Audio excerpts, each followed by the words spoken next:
өөрийнхөө камер хүүхдүүд маань ер нь асуулт асуухаараа л дүрсээ өгөөд явчих واخ.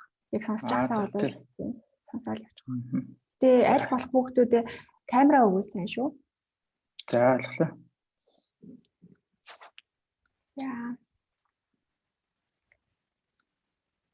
За амралтын өдрийнхөө үн цэнтэй цагийг өөрсдийгөө хөгжүүлэх гээд YSL-ээс орж ирсэн хүүхдүүдтэй баярлалаа. Тэгээд манай урилгыг хүлээж авсан Spot Agency-ийн гүйцэтгэх захирал Болор Эрдэнэтэнд баярлалаа. Өнөөдрийн хэлтгэгч маань маркетинг, бүтээгдэхүүн, бизнес хөгжүүлэлт, зар сурталчилгаа, олон нийтийн харилцаа, арга хэмжээ, зохион байгуулалт, худалдаа болон борлуулалтын чиглэлээр 12 жилийн туршлагатай амжилттай яваа бизнесмен хүн байгаа.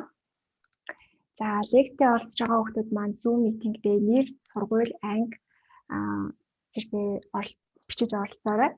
За тэгээд лекцийн дараа асуулт асуухдаа гараа өргөх товчдыг дараад камера өгөөд асуугаарай.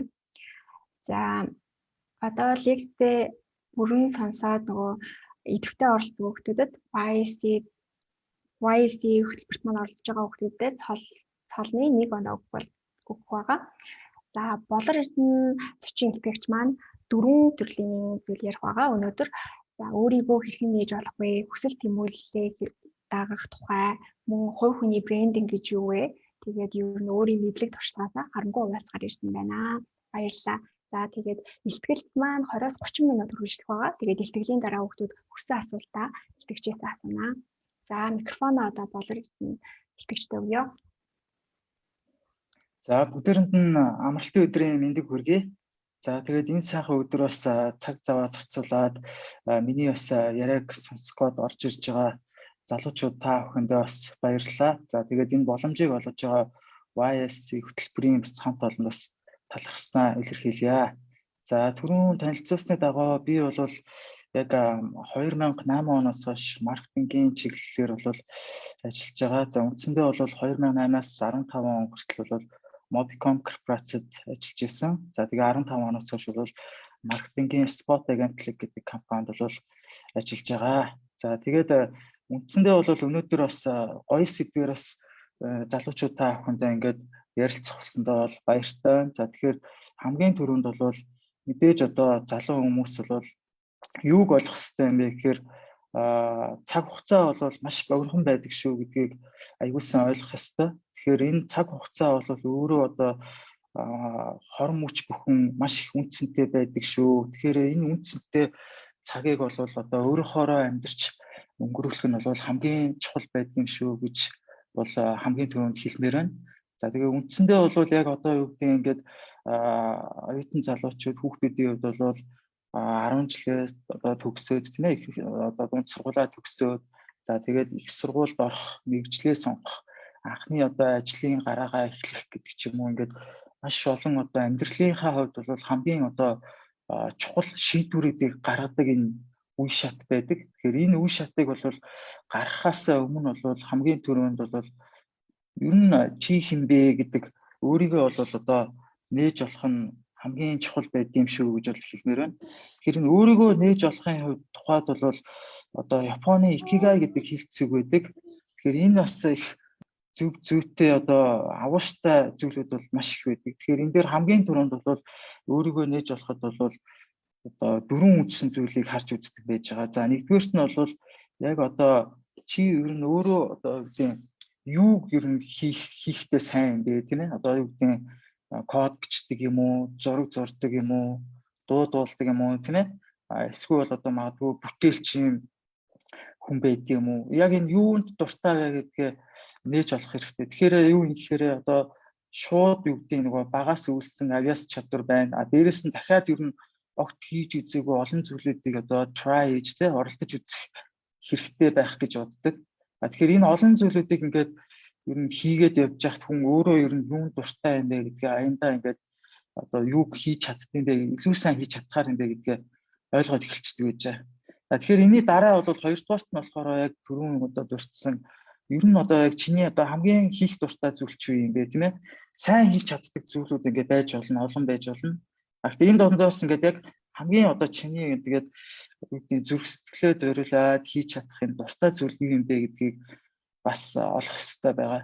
Өөрөөр хэлбэл одоо хүн нөгөө нэг цаг хугацаа маш богинохон байдаг. Тэгэхээр энэ цаг хугацааг бол аз жаргалтай өнгөрүүлэх нь бол чухал байдаг. Тэгэхээр хүн ямар үед аз жаргалтай байна гэхээр дуртай зүйлээ хийж байгаа үедээ тийм ээ. Дуртай зүйлдээ цагаа зориулж байгаа үедээ бол хамгийн аз жаргалтай байдаг. Тэгэхээр энэ бол өөрөө юу вэ гэхээр хин нэгэн одоо дуртай зүйлээ хийж байгаа тохиолдолд бол үргэлж одоо тэр зүйлдээ сэтгэлээ зориулж чаддаг. Тэгэхээр сэтгэлээ зориулж чадж байгаа тохиолдолд бол ямар ч хүн бол амжилтанд хүрдэг гэж би бол боддог. За тэгэхээр одоо хамгийн түрүүнд бол ингээд дуртай зүйлээ хийж чадах зүйлүүдээ ингээд өөрөө олох шаардлагатай болно. За энэ дотроос чиний одоо яг энэ зүрх сэтгэл хамгийн одоо хүсэл тэмүүлэлээ дагаж чадах тийм энэ дуртай зүйл чи юу юм бэ гэдгийг олох хэрэгтэй болно. Энэ хоёрыг чи огтлцуулж чадах юм бол энэ хоёр нийлээд бол чиний одоо амьдралын чинь одоо нэг хүсэл тэмүүлэх юм уу тийм ээ пашн одоо зориг болох юм боломжтой байдаг. Тэгээ нөгөө талаас нь бол гуравдугаарт нь юу байх вэ гэхээр одоо чиний энэ юунаас мөнгө олж чадах вэ гэдэг зүйл байж байгаа. Тэгэхээр энэ бол цэвэр одоо нөгөө ажил, мэргэжил, бизнес гэх юм уу тийм ээ энэ зүйлтэй бол холбоотой болчтой. Тэгэхээр эргээгээд одоо эхлээд чи хийж чадах зүйлүүд за дуртай зүйл за энийгээ одоо юу гэдэг ингээд орлого олох боломжтой ажил, мэргэжил, бизнес ингээ болгоод хослуулах юм бол одоо бүр илүү төгс хослол байх боломжтой болно. За тэгээд дөрөвдүгээрт нь хамгийн чухал зүйл нь бол мэдээж одоо хүн болсных яг ингээд зөвхөн өөрийгөө бодох гэхээсээ илүү нийгэмдээ, гэр бүлдээ, найз нөхдөдөө, орчин тойрондоо үргэлж одоо ийм эерэг өөрчлөлтийг бүтээж явах юм итгэл үнэмшил бол хувь хүнд зайлшгүй байх хэрэгтэй болно. Өөрөөр хэлбэл чи нэгэнт одоо энэ дэлхий дээр хүн болоод төрсөн юм чинь мэдээж одоо энэ дэлхийн ертөнцид юу хэрэгтэй вэ те? Энийний төлөө чиний хүсэл тэмүүлэл зорилго чинь одоо тодорхой хэмжээгээр чиглэж ивэл бүх зүйл маань бол одоо Японы тэр хэлцгээр икигай гэдэг шиг энэ сайхан одоо огтлцол байх боломжтой гэж харж байгаа. Тэгэхээр бол нөгөө эргээгээд одоо юу гэдэг өөрийгөө нээж олох нь хамгийн чухал байдаг. Дараа нь энийгээ бол одоо хүсэл тэмүүлэл болгоод мөрөөдлөө одоо дагаж биелүүлэх нь бол одоо хүний амьдралд бол бас чухал ач холбогдолтой байдгийг шүү гэж бол хэлмээр байна. За тэгээд мэдээж одоо хүн болгон бол одоо өөрсдөө бол хувь хүн болгон өөрийн гэсэн одоо брэнд гэж ойлгож байна. Тэгэхээр одоо том бидний сайн мэдэх брэндүүд бол одоо за жишээлбэл Apple гэдэг юм уу, Coca-Cola байдаг юм уу тийм ээ. Энэ брэндүүд бол өөрсдөө яг л хүнтэй адилхан гэсэн үг. Тэгэхээр энэ брэндүүдийг бол хэрэглэгч бол яг хүнээр төсөөлж авдаг. Брэнд personality буюу одоо яг тэр хувь хүнд байдаг шинж чанаруудаар нь төсөөлж авдаг гэсэн үг. Тэгэхээр магадгүй одоо том брэндүүд бол одоо хүчрэг брэндүүд бол дэлхийн ертөнцийг өөрчлөх юм том амбицтай зорилготой байдаг. Яг энэтэй адилхан хувь хүн ч гэсэн яах вэ гэхээр яг одоо өөрийнх нь тэр purpose тийм ээ брэнд purpose буюу одоо зорилгоо бол тодорхойлох нь айгүй чухал байдаг гэсэн үг. За тэгэхээр яг адилхан одоо гадны энэ том брэндүүд бол хүчрэг брэндүүд бол хамгийн гол нь нөгөө нэг focus narrow буюу тийм яг тэр нэг одоо юу гэдэг зорилгыг тодорхойлоод тэр зорилгодоо одоо бүх үйл ажиллагаагаа чиглүүлээд явдаг гэсэн үг. Тэгэхээр хувь хүн ч гэсэн яг энэтэй адилхан. Хэрвээ чи ингээд өөрийнхөө төрөний одоо юу гэдэг хийх дуртай зүйл, ажил мэргэжил, хүсэл мөрөөдөл, дэлхийн ертөнцид юу хэрэгтэй байна. Энэ бүгдийг ингээд огтлцуулаад өөрийгөө ингээд тодорхойлчих юм бол энэ магадгүй одоо юу гэдэг хувь хүний үед чиний брендинг юм том одоо зорилго байх боломжтой гэсэн үг. Энэ зорилгодоо бол мэдээж хувь хүн бол хамгийн түрүүнд яах вэ гэхээр тууштай байх хэрэгтэй. Consistent гэж ярьдаг тийм ээ англиар. За тэгэхээр энэ тууштай байх чанар өөрөө одоо томоохон брэндүүдийн үед маш чухал ач холбогдолтой байдагтай яг адилхан хувь хүний хувьд ч гэсэн аягүй чухал юм. Энэ юу юм бэ гэхээр өөрөө одоо хувь хүний хувьд бол чи ажил мэргэжилтэй, хүсэл тэмүүлэлтэй за бүр одоо юу гэдэг хайр дурлалын хувьд, найз нөхдийн хувьд ч гэсэн одоо дандаа ийм тууштай өөрийн гэсэн ийм байр суурин дээр бат байх ёстой гэдэг энэ зүйл байж байгаа. За тэгээд хувь хүний брендинг дээр бол нэгдүгээр нь бол одоо миний зөвлөж чадах зөвлөгөө бол хамгийн түрүүнд зорилгоо тодорхойлох хэрэгтэй болно. Дараа нь бол чи энэ зорилгодоо тууштай байх хэрэгтэй болно. Тэгэхээр зөвхөн зорилго гэлтгүй ер нь ажил мэргэжил, хайр дурлал, найз нөхөд тийм ээ бүх зүйл дээр ер нь юм тууштай байх энэ хандлагыг өөртөө төлөвшүүлэх нь бас их чухал байдаг шүү гэж хэлмээр байна. Дараагийн нэг чухал зүйл болохоор одоо self confidence гэж ярьдаг. Энэ бол одоо юу гэх юм өөрөө өөртөө итгэл гэх юм уу тийм ээ. Ер нь бол яг ингээд хүний амьдралыг утга учиртай болгодог зүйл бол тэр итгэл үнэмшил байдаг. Тэр энэ итгэл үнэмшил нь өөрөө одоо юу гэдгийг тэр зүрх сэтгэлээс сундарч гарч ирж байдаг. Тэгэхээр томоохон одоо брэндүүд ч ялгаагүй, хувь хүн ч ялгаагүй өөрийнхөө одоо энэ хийж байгаа зүйлдээ бат итгэлтэй байх ёстой гэдэг санаа байж байгаа. Өөрөөр хэлбэл энэ итгэл бол зүгээр нэг би чадна гэдэг итгэл биш. Бүр ингээд дотоод тэр зүрх сэтгэлээс ингэж ундарч гарч иж идэг энэ одоо итгэл үнэмшил бол чухал байдаг шүү гэж би бас хэлмээр байна. За тэгээд мэдээж одоо юу гэх ингээд зорилгоо тодорхойлоод тууштай байгаад итгэл үнэмшилтэй байгаа цагт бол аянда одоо ингээд баг багаар тэр хүн одоо ийм хүн шүү гэдэг тэр одоо юу гэдгийг төсөөлөл гэх юм уу тийм ээ. Өөрөөр хэлбэл брендийг бол хит хитийн анзаар төсөөлдөг. Нэг талаас бол одоо өөрөө одоо брэнд өөрийгөө би ийм хүн гэж тодорхойлдог тодорхойлтууд байж байгаа. Тэгэхээр одоо хувь хүний хувьд бол би ийм хүн шүү гэдэг тодорхойлтууд маань нөгөө нэг зорилго, тууштай байдал, итгэл үнэмшилтээр ингээд одоо бий болдог гэсэн. Эсвэргээрээ одоо олон нийт буюу одоо чиний эргэн тойронд байгаа хүрээлэл одоо өдөр тутмын харилцаанд орж байгаа, уулзж байгаа, очирж байгаа энэ бүх хүмүүсийн төсөөлөл бол бас одоо чухал байр суурь үзэх гэсэн. Тэгэхээр брендийн хувьд ярих юм бол одоо тухайн брендийн хэрэглэгчийг олон нийт юу гэж төсөөлөх үү гэдэг төсөөлөл чухал ач холбогдолтой байдаг. Нөгөө талаас нь тухайн хэрэглэгч өөрөө би энэ брендийн одоо хэрэглэснээрээ өөрийнхөө одоо тэр emotional сэтгэл зүйн хувьд одоо тийм нэг benefit гэх юм уу тийм ээ үр дүнг ингээд хүртэж идэг гэсэн. Яг энэтэй адилхан хувийн дээр ч гэсэн яг адилхан чамайг одоо эргэн тойронд чинь байгаа найз нөхөд юу гэж төсөөлөх юм тийм ээ багш нар чинь юу гэж төсөөлөх юм ажлын хамт олон чинь юу гэж төсөөлөх юм ээж аав чинь юу гэж төсөөлөх юм гэдэг энэ төсөөллүүд чухал байдаг гэсэн. Тэгэхээр энэ төсөөллүүдийг бий болгох нь өөрөө нөгөө нэг эргээд энэ тууштай байдал дээр ач холбогдолтой болчихно. Ингээд анзаарах юм бол яг ингээд одоо юу гэдгийг олонний танил гэх юм уу тийм ээ инфлюенсер гэх юм уу key opinion leader-үүд гэх юм уу энэ хүмүүсэд бол яг ингээд ялангуяа гадны жишээн дээр бол яг нэг зүйлийг ингээд тууштай бариад яриад явдаг гэсэн. Тэрнгээрээ ингээд өөрийгөө ингээд одоо юу гэдгийг танигдсан байдаг. Энэ нь өөрөө яг тэр хувь хүний брендингийг ингээд бүтээхэд бас юм хялбархан байдаг гэсэн. Яг олон нийтийн төсөөллийг бий болгож чадна гэсэн үг. Нэг юм тууштай нэг зүйлээ тодорхойлоо явуучвал. За тэгээд одоо бол миний хувьд бол би хүүхээр залуучууд та бүхэн бол ингээд амьдралынхаа одоо ойрын хугацаанд бол одоо хамгийн чухал шийдвэрүүдийг гаргадаг үе рүү ингээд ирж байгаа. Энэ бол мэдээж одоо юу гэдгийг мэргэжил сонголт, сургууль, за тэгээ ажил мэргэжил, гэр бүлгээд энэ бол одоо маш богино хугацаанд одоо хэдхэн жилд ингээд нэг төрлийн зураг өрнөдөг энэ том зүйлүүд. Тэр энэ зүйлүүдийн өмнө одоо өөрийгөө нээж олох нь бол хамгийн чухал байдаг шүү гэж би хэлмээр байна. За тэгээд залуучуудаас бас асуух асуулт байвал хэдүүлээ бас ярилцаад явж болно шүү гэж хэлмээр байна. За баярлалаа. Хүүхдүүдээ асуух асуулт байна уу? Мессежээр бас явуулж болно. Чат хэсэг дээр асуултаа явуулаарай.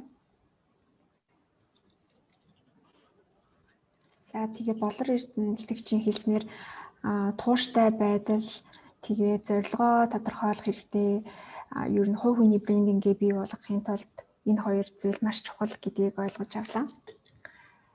За тэгээд self confidence буюу өөртөө итгэлтэй байдал бас маш чухал.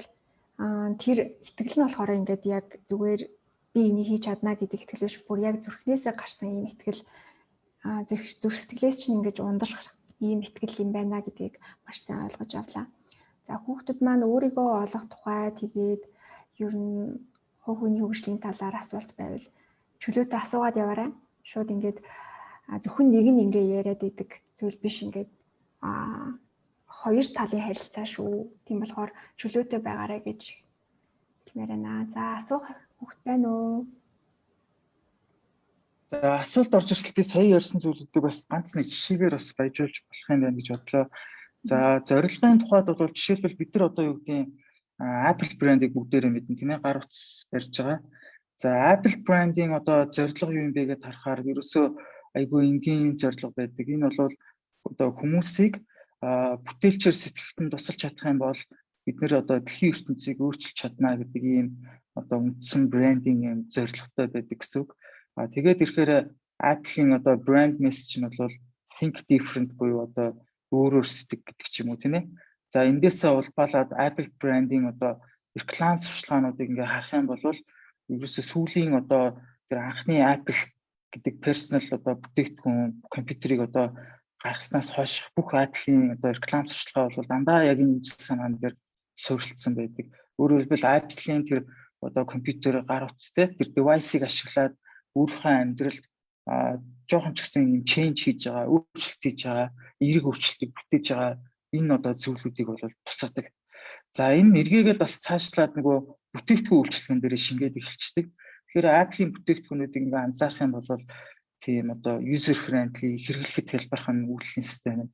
За тэгээд гоёмсог загвар дизайнтай тийм ээ бүх одоо бүтээгдэхүүнүүд нь үргэлж одоо олон нийтийн таашаалд нэмж чаддаг ийм байж байгаа. Тэгээд ирэхээр Apple бол өнөөдөр дэлхийн түүхэнд одоо хамгийн үнэтэй тий триллионоор хэмжигдэх юм үнэлгээтэй хамгийн үнэлгээтэй брэнд компаниг бол бүтээсэн байж байгаа. Зөвхөн брендийн үнэлгээгээр одоо Forbes-ийн листэнд бол сүүлийн 10-аад жил бол тэргүүлж байгаа ийм том брэнд гэдэг. Тэгэхээр эргээгээд одоо энэ донд нэг ялангуяа маркетинг дээр бол Golden Circle гэж томьёолыг одоо Мартин Номер гэж залуу ярих дуртай байдаг. TED дээр бол энэ яриаг ярьж энэ номоо бичиж бол олон нийтэд танилцуулжсэн. Тэгэхээр энэ юу юм бэ гэхээр энэ Golden Circle дээр бол 3 үндсэн одоо ийм цөм байдаг. Энэ 3 цөмийн одоо өөрлөх гэсэн үг те circle. Энэ 3 circle-ийн одоо хамгийн гол цөм нь ер нь why гэдэг энэ асуулт байж байгаа. Тэгэхээр яг дандаа одоо энэ том брэндүүд бол энэ үйлчлэлийнхөө реклам сурталчилгаанд өөрийнхөө зорилгыг одоо төлхөө харуулдаг гэсэн. Өөрөөр хэлбэл Apple яагаад оршин тогтнож байгаа юм бэ гэдгээ олон нийтэд ярьдаг гэсэн үг.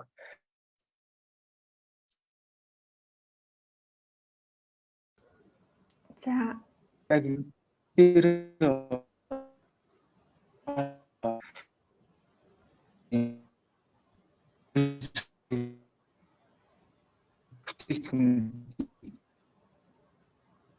Илтгэгч маань та бүхэн сонсогдож байна уу? За асуух асуулт За Нинжэгээ дохин юм асуух гэсэн үү түрүүн? Шууд микрофоноо нэгээд асууж болно шүү. За асуух болоогүй бол 10-ийн А хатгал хөвсгөлийн хатгал сумын 10-ийн А ангийн сурагч Марлаас ийм асуултсан байна. Өдрийн мэнд хувь хүний хөгжил гэж ер нь юу байдаг? Энийг яаж томьёолдог вэ? Энэ нь амьдралд ямар чухал вэ гинэ? Тэгээд хөгжлийн талаар ямар номнууд интернетээс хаанаас мэдээлэл авч болох вэ гэж асуусан байна. За болор эрдэнэчлэгч маань гараад интернетд тасалдсан бололтой.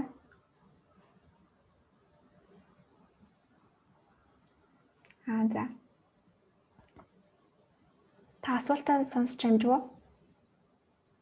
За уучлаарай сайн нөгөө connection тасарчлаа. Асуултыг нь дахиад ярьчлаа. За.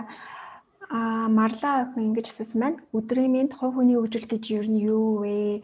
Энийг яаж томьёолдог юм болоо? Амьдралд яагаад чухал байд юм болоо гэж асуусан байна. Тэгээд хувь хүний хөгжлийн талаар бас ямар номнууд санал болгох вэ? Хаанаас интернетээс хаанаас мэдээлэл авбал хамгийн оновчтой байх вэ гэж асуусан байна. За баярлалаа. Тэгэхээр би бол одоо яг тэр хувь хүний хөгжлийн талаар бол бүрэн одоо юу гэдэг тийм мэдлэгтэй хүн биш. Гэхдээ хувь хүнийхээ хувьд бол хамгийн түрүүнд юу хэлмээр байна гэхээр хувь хүн бол яг өөрийн энэ өдөр тутмын одоо юу гэдэг амьдралаас аягүй их суралцж идэг гэдгийг хэлмээр байна. Тэгэнгүүт эндээс бол юу вэ гэхээр ерөөсөө одоо хүн гэдэг өөрөө тийм emotional амьтан байж байгаа. өөрөөр хэлбэл сонсох тий харах хүртэх одоо энэ мэдрэхүүгээрээ дандаа тэр филингүүдийг авч идэг. Тэгэхээр хүний амьдралд өөрөө юу гэдэг энэ инпут тийм ээ энэ орцууд бол зайлшгүй байх ёстой. Энэ орц болгоноос хүн одоо юу гэдэг хэрэгтэй юм аваад хэрэггүйг ингээд орхидог гэдэг ч юм уу тийм ээ. Одоо монголчууд ярьдаг нөгөө суусан газраас шороо хатгана гэдэг шиг бүх зүйл бол хувь хүний хөгжилд чухал ачаал бүтэлтэй гэж би бол хэлмээр байна. Жишээлбэл одоо юу гэдэг оюутан байхдаа хичээлийнхаа хажуугаар хийж байгаа ажлаас хүртэл ингээд хүн суралцах юм боломжтой байдаг гэсэн үг. Тэгэхээр энэ дээр бол одоо юу гэдэг хамгийн түрүүнд миний хэлэх одоо зөвлөмж юу вэ гэхээр ер нь ингээд бүх одоо харилцаан дээр ажил дээр ч бай, юун дээр ч бай, хичээл дээр ч бай энэ бүх зүйлээс хүн өөрөө суралцаад хөгжөөд явдаг. Тэгэхээр хувь хүний хөгжил бол ерөөсөө энэ байнгын өдөр тутмын харилцаанаасаа чи яах вэ гэхээр өөртөө хэрэгтэй зүйлийг нь авч үлдчихийгээд бодчих хэрэгтэй гэсэн үг. Тэгэхээр энэ дээр бол бас гоё зүйлүүд байдаг. Энэ бол хамгийн түрүүнд одоо юу гэдэг бид нар хүн болгоны дуртай зүйл нь нөгөө дуу сонсох тийм ээ. Дуу хөгжим байна. Дуу хөгжмөөс хүн гоё филинг одоо мэдрэмжүүдийг авдаг гэсэн үг. За дараа нь кино үзэх байна. Ерөөсөө одоо хүн төрөлхтөн өөрөө яг энэ хувь хүний хөгжилд маш гоё одоо үнэт одоо юу гэдэг соёлын үүдийг бүтээсэн гэсэн үг. Тэгэхээр яг дуу хөгжмийн хувьд гэхэд бүх цаг үеийн түүхэнд одоо шилдэг бүтээлүүдийг нэг сонсоод үзчих хэрэгтэй. Ер нь хүн төрөлхтөн одоо ямар энэ түүхэн замлалыг туулж энэ гоё уран бүтээлүүд гэсэн тий. За дараа нь нөгөө нэг кино байж байгаа. Кино бол ерөөсөө одоо гайхамшиг гэж хэлж байна. Тэгэхээр аюу одоо миний одоо дуртай зүйл юм гэхээр Google дээрээс шууд одоо юу гэдэг хүн амьдралдаа зайлшгүй үзэх шаардлагатай үзэх ёстой юм 50 кино 100 кино гэх листүүд бол байждаг. Тэгэхээр эднэрийг бол ингээд бүгдийг үзэхэд бас хүн аюу гой тэндээс ингээд их олон зүйлийг бол суралцах боломжтой. За дараа нь бол мэдээж одоо ном байж байна. Тэгэхээр номыг бол ингээд өөртөө мэдээж цаг зав багтаа одоо орчин цагт гэнэ цаг зав багтаа байсан ч гэсэн зайлшгүй ингээд тодорхой хэмжээгээр гоё юм нөгөө юунууд одоо яг ямар ном унших вэ тийм ээ номнуудыг ингээд уншиж байгаарай. Тэгэхээр эргээгээд энэ нөгөө кино үзэх, ном унших, дуу сонсох тийм энэ бүх зүйлүүд маань түрүүний ярьсан чи юу дуртай вэ гэдгээс эхэлчих болно гэсэн үг. Тэр өөрийнхөө одоо чи яг заавал би ингээд хувийн хөгжилтөөр зайлшгүй энэ ном унших хэрэгтэй гэсэн зүйл байхгүй. Хамгийн түрүүнд яг гэхээр ингээд өөрийнхөө дуртай тэр зүйлийг дагаад дуртай сэдвэрээ кино үзээд тий дуу сонсоод ном уншаад байх юм бол аяндаа ингээд өөрийгөө ингээд нээд болгохт нь бол байх боломжтой гэж. За яг хувийн хөгжилтэй холбоотой одоо ийм ном гэж хэлээ гэвэл би бол нөгөө юуг унших дуртай одоо яг нөгөө хүмүүсийн тэр туулж өнгөрсөн амьдралуудаас аяг их сурамж авах боломжтой байдаг. Тэгэхээр энэ дэр бол яг нөгөө Стив Джобсын бүрэн цадиг гэдэг юм уу тийм ээ. За Nike брендийн одоо үүсгэн байгуулагчийн юу байж байгаа пүүцэн дурлагсад гэдэг ном байж байна. Тэгэхээр Tesla-гийн бас сүүлд Elon Musk-ийн тухай ном байгаа. Тэр яг энгийн одоо юу гэдэг брэндүүдийн бүтсэн энэ түүхүүд өөрөө бас аягүй гоё юм сурамжууд одоо юу гэдэг суралцах зүйлүүд бас болдог гэсэн. Тэгэхээр яг миний одоо хувь хүний зүгээс онол гэхээсээ илүү нэг юм practical experience авч болох номнууд илүү одоо сонирхолтой байж магадгүй гэж хэлмээр байна. За баярлалаа. Би болор эрдэмтдэгчтэй маш санал нийлж байна. Би өөрөө бас кино үзэх дуртай. Тэгээд бас дуу, янз бүрийн дуу сонсох дуртай. Тэгээд яг энээсээ ингээд нөгөө нэг inspiration аваад гэх юм уу? Ийм одоо хүн төрлөختөн ийм гоё зүйл бүтээж чадчих штеп. Тэгэхээр би ч гэсэн ямар нэгэн гайхалтай зүйл бүтээж чадах юм байна гэдэг уран зоригийг авдаг. Тэгээд таны ярьж ирсэнээр та одоо олон янзын кино үзсэн байж тээ. Тэгэхээр тэндээс ямар кино нь аль кино нь хамгийн таалагдсан бэ? Тэгээ яагаад тэр кино ер нь таалагдсан бэ? Хувийн зүгээс асууж байгаа. За ойлголоо. Тэгэхээр ер нь нөгөө яг одоо гэдэг хамгийн их таалагдсан кино гэж байхгүй. Ер нь кинонуудыг айгүй үзэх дуртай. Тэгээд одоо жишээлбэл юу гэдэг за дуртай найруулагч гэх юм бол бас одоо юу гэдэг юуны бүх цаг үеийн мундаг найруулагч нарт бол айгүй дуртай. За юунаас бол одоо юу гэдэг яг тэр кино гэхээсээ илүү те тухайн найруулагчийн уран бүтээлийг бас шимтэн үзэх дуртай байдаг. Жишээлбэл одоо юу гэдэг Солонгосоос Кинкэд байдаг ч юм уу тийм ээ. За юунаас Германаас бол одоо Fight Hakim гэдэг ч юм уу. Яг иймэрхүү одоо найруулагчийн бүтээлүүдийг бол шимтэн үзэх дуртай байдаг. Яг одоо тийм кино гэдэг бол нөгөө манай бид нар нөгөө юу солонгос кинонууд аюул их дуртай байдаг шүү дээ. Солонгос одоо кинонууд бүгд дуртай байдаг. Тэнгүүд солонгост бол яг одоо киногаар нь солонгосын арт түмнийг таних боломжтой байдаг. Тэгэхээр юу юм гэхээр яг солонгосын одоо шилдэг бүх цагийн шилдэг юм нэг кино шүү дээ. Шилдэг кинонууд бол аюул сонирхолтой байдаг. Тэгэхээр та бүхэн бол энэ солонгос одоо юу гэдэг сериал онлайн кино үзэх дуртай бол яг энэ солонгосын нэг ангитай кинонуудыг үзээрэй. Тэгэнгүүт ялангуяа одоо юу гэдэг хэдхэн жилийн өмнө солонгосчууд бол дэлхийн одоо хамгийн ядуу арт түмэн байсан тийм ээ. Одоо 60-аад оны үед одоо бол солонгосчууд бол одоо технологийн хувьд тэргүүлэгч одоо болчихсон байна тий. За entertainment-ийн хувьд одоо K-pop тий дуу хөгжим кино урлагаараа ч гэсэн тэргүүлэгч болсон ийм арт түмэн байж байгаа. Тэгэхээр энэ өнгөрсөн одоо энэ солонгосын кинонуудыг үзээд би юу харсан бэ гэхээр ер нь солонгосын арт түмэн бол маш их зовлон бэрхшээлийг туулсан байна гэж харсан. Тэгэхээр энэ 60-аад онд одоо маш хэцүү хамгийн ядуу арт түмэн байсан. Тэгээд 70-80-аад онд бол маш олон удаа цэргийн эргэлтүүд болж исэн, эдийн засгийн хямралууд болж исэн.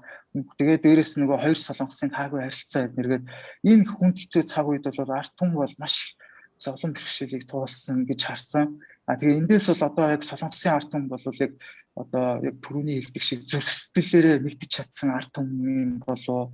Тэгэхээр эндээс би бас юу гэж хэлмээр юм гэхээр солонгос кинонуудаас одоо тэр солонгосын арт түмний туулсан одоо тэр замналуудыг хараад ер нь ингээд зовлон бэрхшээл бол одоо хүнийг бий болгох юм байна тий. За компани брэндүүдийг бий болгох юм байна. Цаашлаад бүр ингээд ус хүнсний хүртэл бий болгохыг бол харж болох юм байна гэж ойлгосон. Тэгэхээр залуучууд ч гэсэн ингээд аливаа зүйлээс бол ингээд шантрахгүйгээр тууштай ингээд байгаасаа тийм ээ зовлон бэрхшээлийн ард нарахын төлөө тэмцэж байгаасаа гэж хэлмээр байна. Тэгээ энийг бол яг тэр солонгосын одоо нэг анги кинонуудаас бол үзэх одоо боломжтой байдаг. Зохиолууднаас аюу гоё зохиолууд байдаг. Баярлалаа. Яг зөв. Маш сонирхолтой хариулт байлаа. За дараагийн асуултаа асууя. Чагнаад гэд хүүхдээс ирсэн байна. Маш сайн хийж чаддаг зүйл байгаа боловч тэрэндээ сонирхолгүй. Тэгсэн мөртлөө хийж чаддаггүй зүйлдээ сонирхолтой байвал би яах ёстой вэ гинэ? Тийм яг зөв. Одоо юу гэдэг үнэхээр сайн хийж чаддаг тэндээ ингээд сонирхолгүй байх юм бол одоо юу гэдэг тэгэл хайрын цаг хугацаа гэж хэлмээр нэг л удаан амьдран. Тэгэхээр энэ амьдралыг нөгөө аз жаргалтай өнгөрөх чинь өөрөө чухал байдаг. Тэгэхээр үнэхээр чи ингээд тэр хийж чаддаг зүйл нь одоо юу гэдэг юу байх юм бол чиний дуртай зүйл биш байх юм бол чи тэндээс сэтгэл ханамж чадахгүй гэсэн. Тэндээсээ бол яг мөнгө болж байна тийм ээ. Гэхдээ тэр зөвхөн одоо хүний амьдрал мөнгөөр хэмжигдэхгүй. Тийм болохоор бол яг тэр сэтгэл ханамжийг бол авч чадахгүй гэж хэлмээр байна. Тэгэхээр одоо юу гэдэг дуртай зүйлээ хийж чадахгүй байгаад байвал дахиад одоо юу гэдэг хүн заавал нэг юм дуртай байх албагүй шүү дээ тийм ээ. Дахиад өөрийгөө нөгөө нэг эрэл хайгуул хийх гээд үз өөр олон юмнуудыг try хийгээд үз. Ямар ч байсан хүн дуртай зүйлээ хийх нь бол хамгийн чухал шүү л гэж хэлмээр байна. Маш зөв хариулт байна.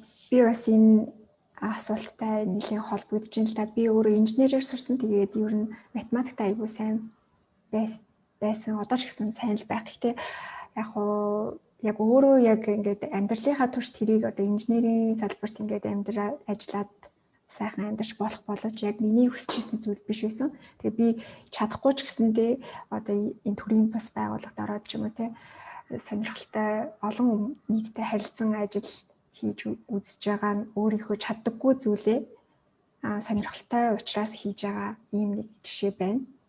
Тэгэхээр чагнаад бас сонирхолтой зүйлээ л ер нь хийсэн нь хамаагүй дээр байдаг шүү гэж өөрийнхөө хувьд хэлмээр байна.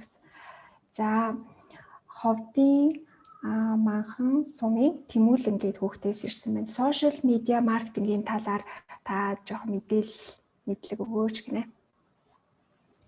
За баярлалаа. Тэгэхээр сошиал медиа маркетингийн талаар юм жоохон мэдээлэл гэж байхгүй. Өөрөө одоо маш том салбар байж байгаа. Цовчхондоо бол энэ өөрөө одоо юу гэдэг маркетингийн одоо ирээдүй гэж хэлж болно. Өөрөөр хэлбэл одоо орчин цагт бол бүх юм дижитал болж байгаа. Тэгэхээр маркетинг ч гэсэн одоо автоматжуул дижитал шилжилт рүү одоо орох нь бол тодорхой. Одоо ер нь бол ороод эхэлсэн гэсэн үг. Тэнгүүд энд бол сошиал медиа өөрөө чухал байр суурь эзэлж байгаа. Тэгэхээр энэ өөрөө сошиал медиа өөрөө одоо компаниуд, брэндүүд, за маркетингийн агентлагууд өдөртөл ингээд том боломжийг бий болгосон. Өөрөөр хэлбэл одоо өмнөх одоо уламжлалт суугаар бол телевизээр, радиогоор нэг ийм одоо контентоо тавиад хин хизээ үзэх бол гэжсэн бол одоо сошиал медиа маркетингийн хамгийн том давуу тал нь ямар хүнд ямар контентыг үзүүлэх вэ гэдгийг өөрсдөө шийддэг гэсэн үг.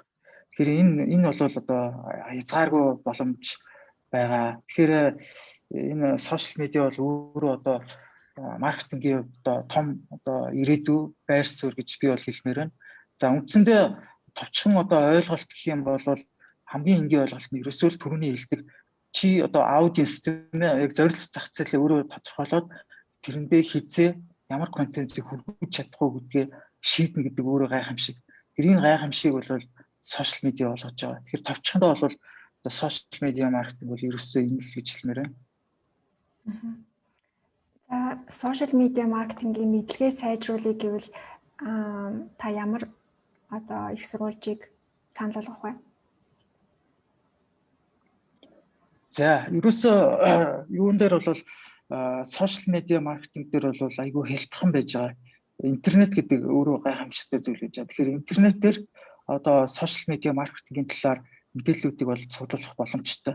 Дээрэс нь бол Facebook өөрөө бас юм тодорхой хэмжээний маркетингийн зөвлөмжүүдийг одоо гаргадаг. Өөрөө одоо Facebook, Instagram гэдэг томоохон одоо юутай тийм ээ платформтой учраас интернетээр зориулсан зөвлөмжүүдийг бол гаргадаг. Тэгэхээр эднэртэй бол зайлшгүй танилцах хэрэгтэй. Дээрэс нь сошиал медиа бол өөрөө ингээд тренд гэх юм уу тийм маркетинг тренд нь ингээд байнга өөрчлөгдөж явж байгаа. Тэгэхээр нэг удаа ороод үзэх биш. Энэ трендүүд өөрөө ингээд жил болгон шинжлэхтэй явж байгаа. Тэгэхээр жил болгон одоо энэ дэлхийд дахны сошиал медиа маркетинг трендүүдийг бол дагах хэрэгтэй болно. Тэгэхээр энэ дээр бол одоо томоохон одоо зөвлөх компаниуд байдаг гэсэн. Дэлхийн томоохон одоо McKinsey байдаг юм уу, Deloitte байдаг юм уу тийм ээ. Энэ одоо Harvard Business School гэдэг юм уу? Энэ байгууллагуудын зөвлөмжүүд ингээд айгүй гоё интернетээр ингээд одоо түгээсэн байдаг гэсэн. Тэгэхээр үн төлбөргүй их сурвалжууд бол хангалттай байж байгаа. Дараа нь бол мэдээж нөгөө төлбөртэй их сурвалжууд байдаг. Тэгэхээр энэ дээр бол би бол одоо хамгийн их суралцдаг зүйл маань Cannes Lions гэдэг юу байдаг арга хэмжээ байдаг. Дэлхийн одоо креатив салбарынхны нэгдсэн ийм арга хэмжээ гэсэн. Энд бол одоо awards болдог, тренинг болдог, сургалтууд болдог тийм ээ. За хурал зөвлөгөөн болдог гэсэн. Тэгэхээр эднийг одоо follow up хийх хэрэгтэй. Тэгэхээр одоо юу гэдэг дэлхийд дахнаа бол Cannes Lions байна.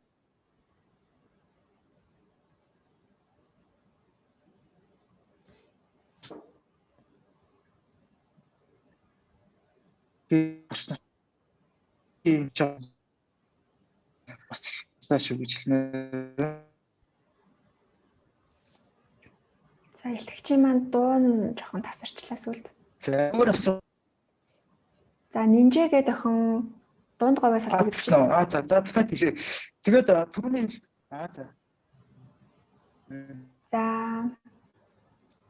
За Ninja асуусан.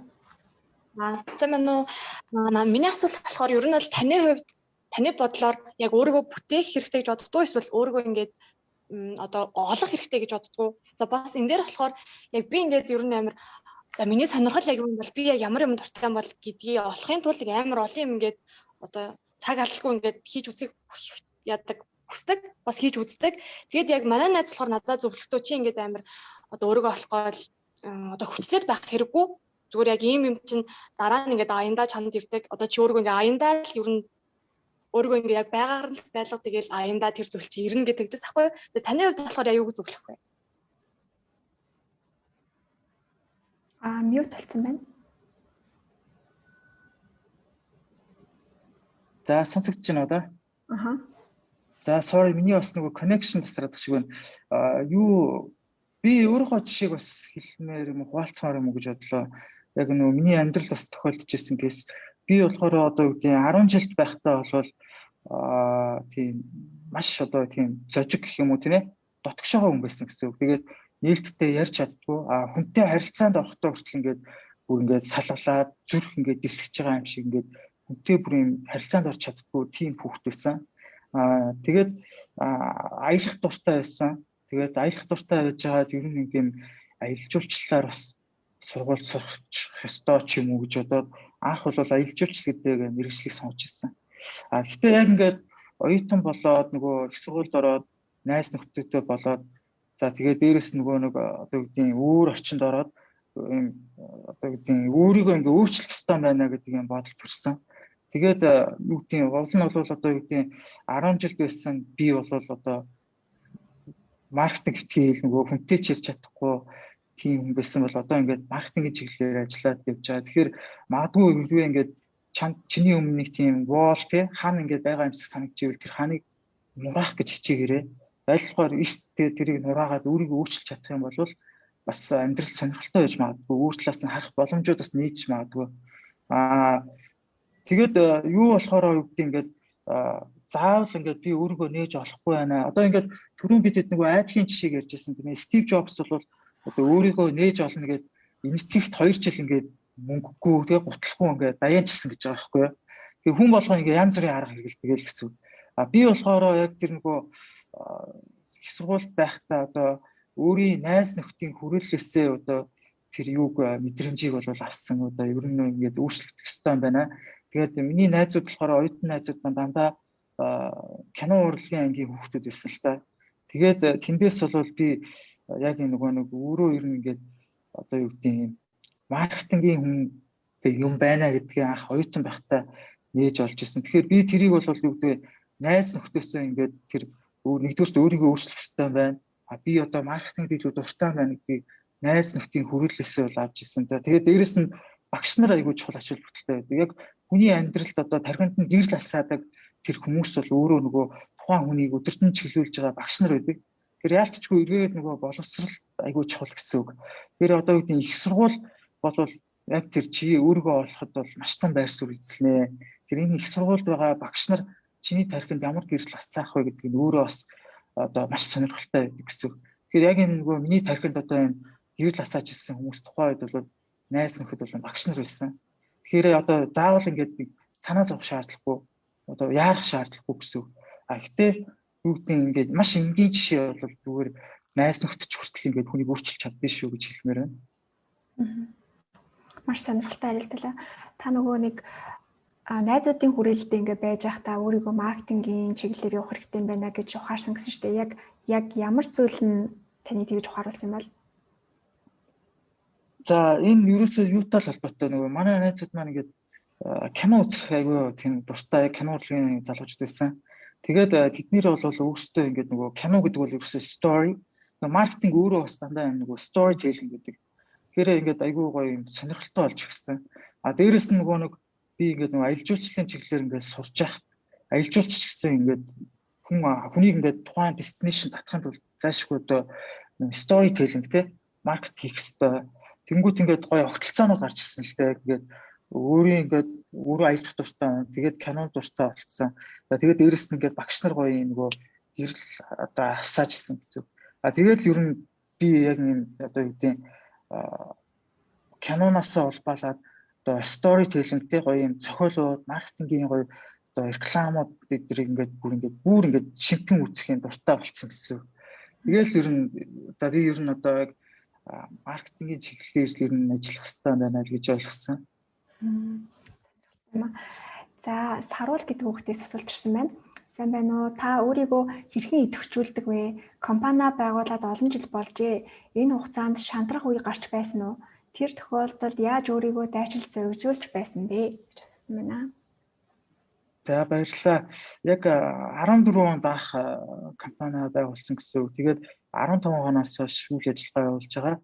Мэдээж одоо ч гэсэн хүн хэцүү одоо сорилттой бол тулгараад явж идэг. Ер нь юу гэдэг ингээд ялангуяа анхны жилүүд бол маш хэцүү байсан гэсэн үг. Эхний 1-2 жил бол үнэхээр одоо үгтэй за одоо ер нь бол болчмор ч юм шиг үед бол аяг их байсан. Гэхдээ энэ дунд бол ганцхан одоо зүйл байсан. Юу ихээр ингээд хүнд хэцүү цаг үед чи ингээд нойр хоолгүй ажиллах өдрүүд бол маш их гарна. Тэгэхээр энэ үед чамааг ингээд оюун санааны үед ингээд урам өгдөг тэр зүйл нь өөрөө чиний дуртай зүйл байж байгаа. Тэр хүн дуртай зүйлээ ихээр юусэн ядардгүй юм билэ. Дээрэс нь одоо юу гэдгийг тэр зовлон бэрхшээлийг ингээд туулаад даваад гарна гэдэг тэр одоо итгэл үнэмшил ингээд цаанаасаа ингээд төрөөд идэг гэх юм уу. Тэгэхээр нөгөө эргээгээл нөгөө тэр зүйлүүд маань түрүүний анхны миний ярьсан дуртай зүйлээ хийж байгаа цагт бол энэ даван тоглоход бол хялбархан байдаг шүү л гэж хэлмээр байна. Баярлалаа. За ховдын манхан сумаас Тэмүүлэн e-commerce, Shopify, dropshipping гэсэн зүйлсийн талаар яриулах гэсэн байна. За энэ яг нэг миний одоо юу гэдэг салбараас одоо яг ажил мэргэжил өдөр тутмын ажил мэргэжлээс жоохон хүндий. Гэхдээ бол одоо бид бүхэн ийм гайхамшигтай ертөнцид амьдарч байна. Энэ бол юу юм гэхээр бидэнд одоо хязгааргүй боломж байж байгаа. Тэгэхээр эднэрийг бол одоо олон талаар ингээд суралцаад ашиглаад явах хэрэгтэй гэж бодож байна. Нэгдүгээрт нь бол юу гэхээр бид бүхэн ингээд харж штэ. За энэ жил бол одоо банкны тухай хууль батлагдаад бүх банкуудыг олон нийтийн банк одоо ялангуяа системийн 5 банкыг бол олон нийтийн банк зайлшгүй болох хэрэгтэй гэдэг ч юм уу тий. Тэгээд энэ нь бол юу юм гэхээр хүн одоо юу гэдэг өөрийнхөө дуртай зүйл ажил мэргэжлээс гадна юм зарим нэг зүйлүүдийг бас try хийж үзэх боломжууд гарч байгаа. Энийг бол ашиглах хэрэгтэй. Тэгээд энэ боломжуудын нэг нь бол одоо юу гэдэг хөрөнгөний зах зээлийг сонирхож эхлэхээр гэж хэлмээр байна. Бас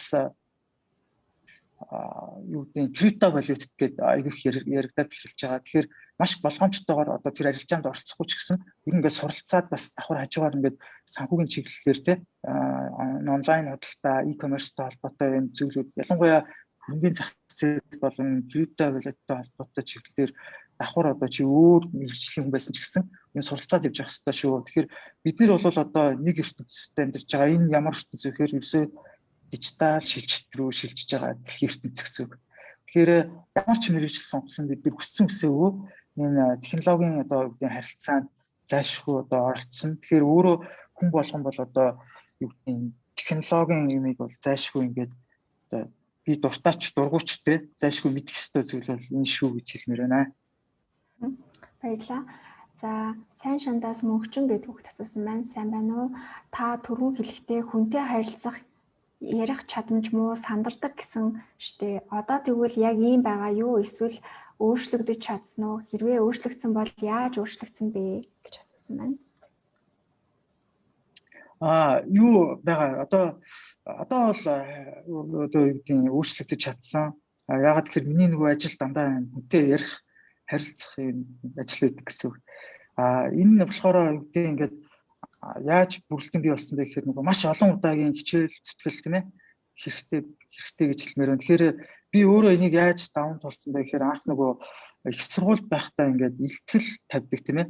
Тэр энэ дээр айгүй их бэлддэг байсан. Тэгээд би өөрөө нөгөө Туркид сурч ирсэн. Тэгээд 150 ийм хүүхдүүдтэй лекцийн танхимд илтгэл тавьдаг хичээл дээрээ тэгэнгүүт ингээд дандаа юу гэдэг Монгол биш юм гадаад хүүхдүүдэд те гадаад хэл дээр ингээд илтгэл тавина.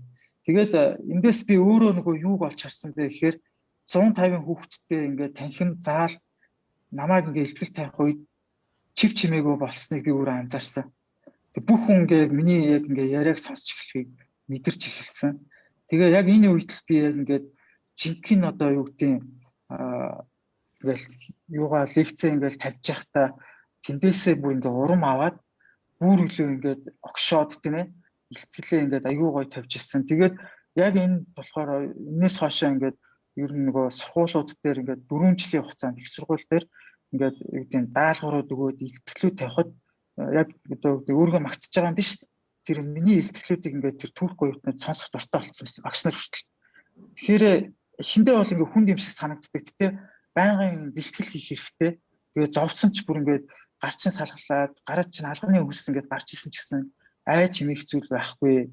Хүн ингээд хүн алдаж болно тий. Төгс хүн гэж байхгүй угаасаа. Тэгэхээр айх хэрэггүй. Жохон ингээд хичээж байгаа тэр ханыг нураачих юм бол дараа нь айгүй гоё болох юм билээ л би мэдэрсэн гэсэн үг. Тэгэхээр энэ нөгөө олон удаагийн орлого хэрэгтэй. Тэр ханыг бол нураах хэрэгтэй.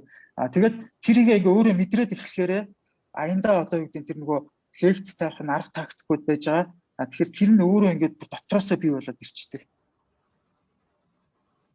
За ингэж л хэлмээр байна да. Ер нь олон удаагийн орлого чухал шүү гэж хэлмээр байна. Энэ асуулт бас надад бас амар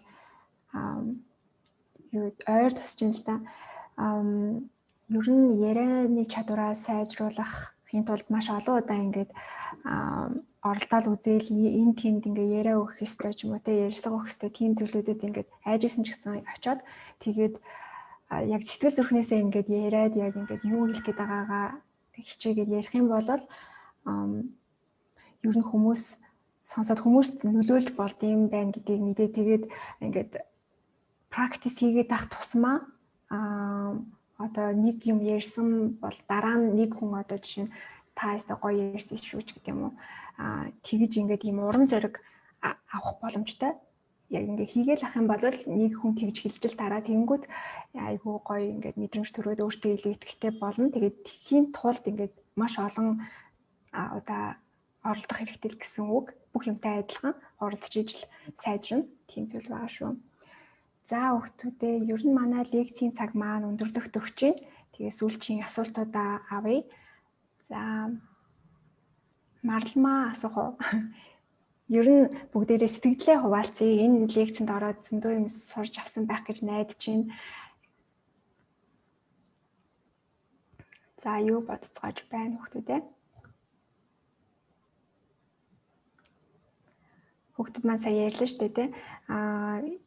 Юм ярихаасаа айж болохгүй, аль болох өөрийгөө ингээ илэрхийлэх хэрэгтэй гэд. Тэгэхээр айжчлгүй бүгдээрээ яриараа. Тийм миний хувьд яг нэг өөрийнхөө сториг яг ингээ яриад яг өөртөө тохиолдсон юм ингээ ярьж байгаа нь бүр амар сэтгэлд хүрж байгаа байхгүй юу. Оо энэ хүнд яг ийм хүм тохиолдсон юм байна шүү дээ. Тэгээд эндээс ийм сурамж авсан бол надад бол ямархуу бас ямар тийм хэцүү зүйл тохиолдлоо би яг үүнээс ямар сурамж авах юм гэдэг ч юм уу яг тиймэрхүү бас өөрийнхөө сториг бас харах хэрэгтэй юм байна гэж юу надад ойлголоо. За мөнхайрхны Амина болохоор ингэж хэлсэн байна. Нинжэд хандаж хэлсэн бол та. Уншаагүй бол би уншаад өгье. Өөрийгөө шин зүйлд сориорой, олон зүйл оролдоорой, чадахгүй байсан ч оролдоод үзээрэй гэж хэлсэн байна.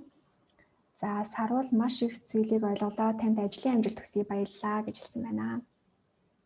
За баярлалаа. За ингээд бүгдээрээ лекцээ өндөрлөе гэж бодож байна. За тэгээд YSC хөтөлбөрт оролцож байгаа Ховдын 2 сургуулийн хүүхдүүд, Өмнө Говийн 2 сургууль байгаа.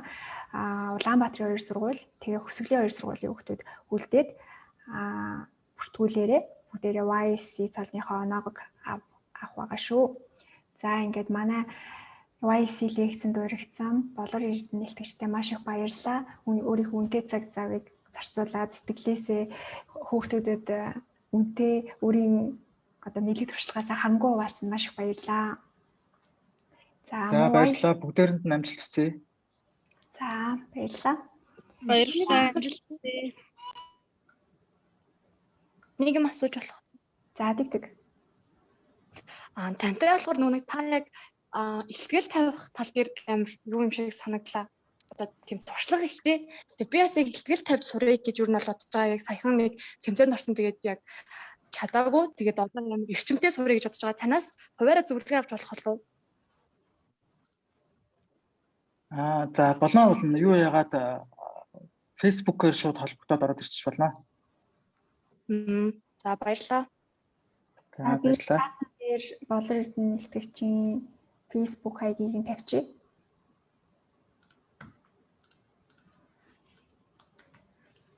За хүүхдүүдээ бас чат руу би бүртгүүлэх линк явуулсан байгаа шүү.